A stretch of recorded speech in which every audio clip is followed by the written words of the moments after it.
le Congo-Brazzaville.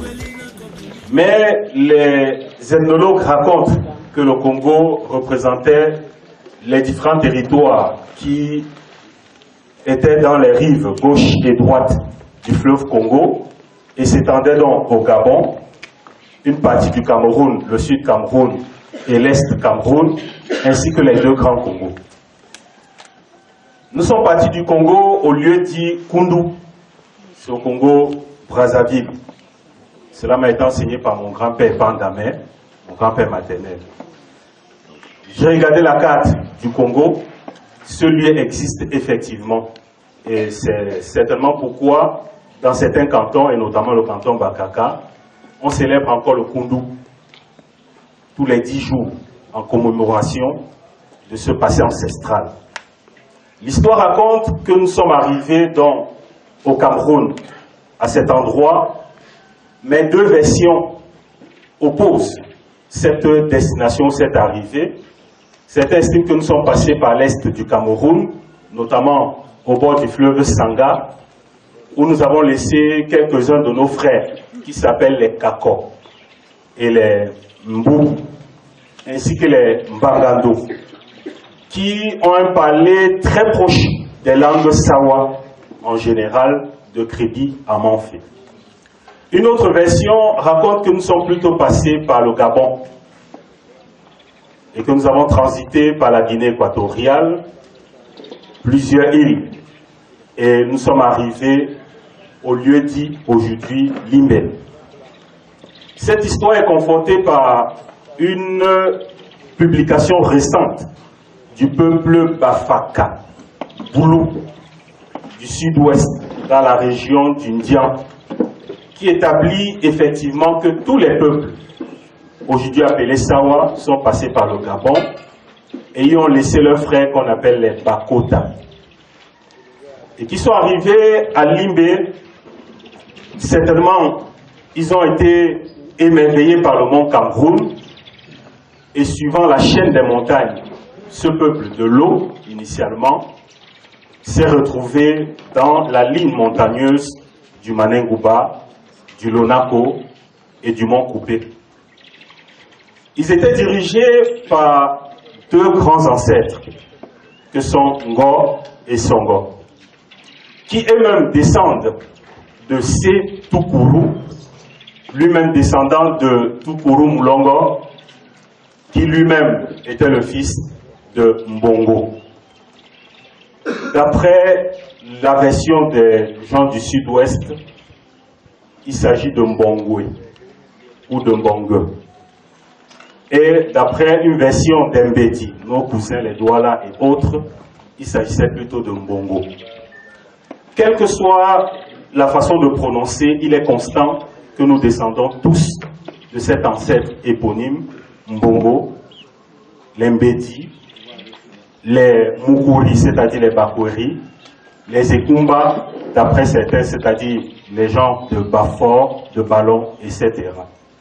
Nos deux ancêtres sont donc arrivés dans l'un des flancs du mont Manengouba et y ont rencontré une dame qui se nommait Ngontenga, probablement une Bassa, qui était porteuse de Galles et qui leur a annoncé un cataclysme.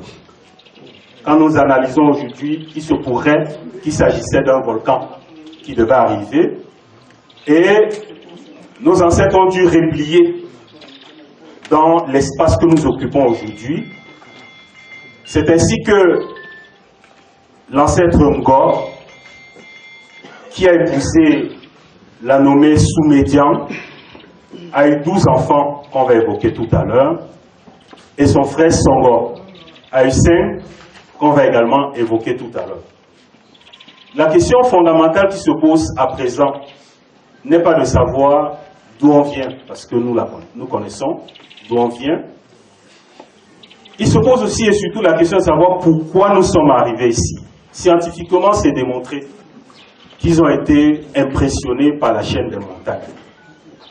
On pourrait bien se demander pourquoi un peuple originellement de l'eau, de la grande ethnie Ngala du Congo, dont la langue éponyme est le Lingala, s'est retrouvé dans les montagnes, abandonnant ses cousins dans la zone maritime. C'est aussi et surtout, d'après les ethnologues, les anthropologues, parce qu'une révélation leur avait été faite de ce qu'une puissance qui dépasse toutes les autres puissances se trouverait ou se trouve, nous y croyons, au Mont Coupé, lequel Mont Coupé est le lieu par définition de la puissance de tous les peuples qu'on appelle aujourd'hui Sawa. Ça a également été démontré. Donc voilà pourquoi ils se sont installés dans cette région, d'après les différentes versions. Et la question qui se pose dès lors est celle de savoir qui peut-on considérer comme Ngoni Songo. La réponse à cette question est bien évidemment très difficile, parce que premièrement, nos ancêtres ont été très éparpillés. L'espace qu'ils occupent et qui a été recensé aujourd'hui est très vaste. Cependant, deux grandes pistes nous permettent de déterminer qui sont les Ngoni Songo et qui ne le sont pas. Il s'est dit que c'est lui qui a créé le canton Bo en Buruku et les cantons Bafor, Balo, Bankon, c'est-à-dire Abor, et leurs cousins les Barombi autour du lac Barombi à Kumba, dans la même division. L'autre se nomme Asumungo ou Esomengo, selon les différents palais Ngo. C'est lui qui aurait créé le canton Mbokmout, les Mouanoutou, les Mouanoungé, les Mouanoussoudem, dans le Sorden Bakossi. Le troisième, Anongengo ou Enongengo, qui aurait créé le canton Ninon. Le quatrième, Mbongongo, qui aurait créé le canton Mouanoumbon. Ngemengo, qui aurait créé le canton Bangem. Menamongo, qui a créé le canton Mouanoumenam, sur lequel on doit également insister, parce que dans nos langues, ça signifie celui qui donne la bénédiction.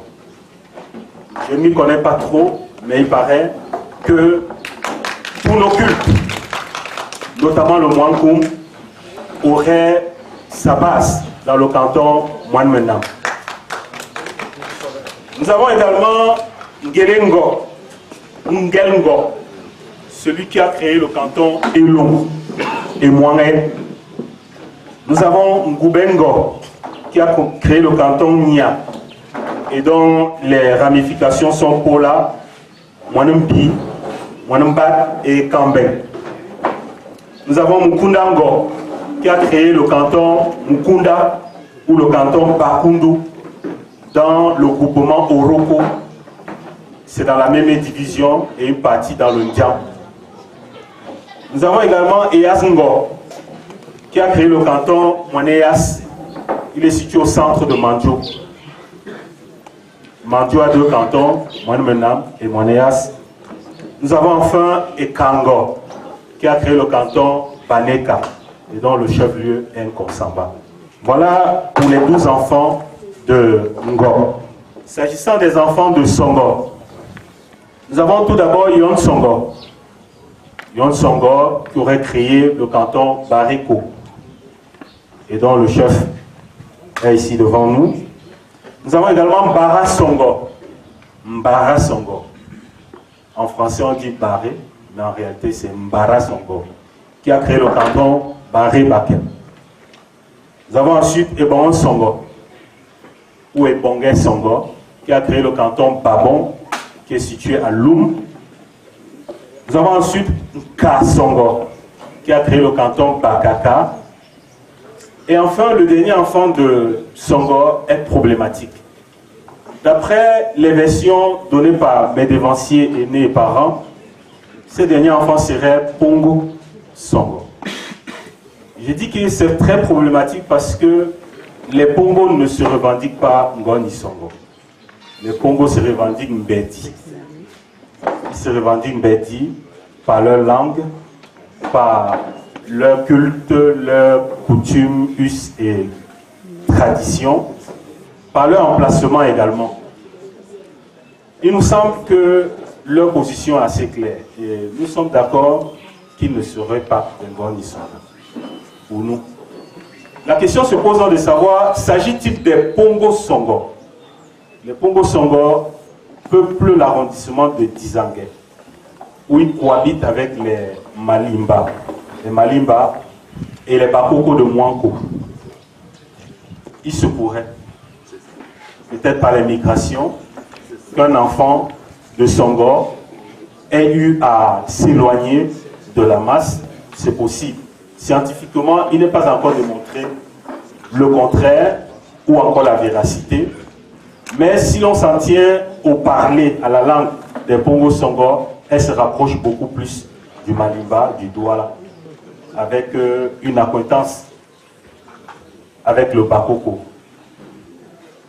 À notre avis, en lançant juste le débat, qui est donc finalement Ngoni Songo? Puisque la liste qu'on vient d'énumérer n'est pas exhaustive.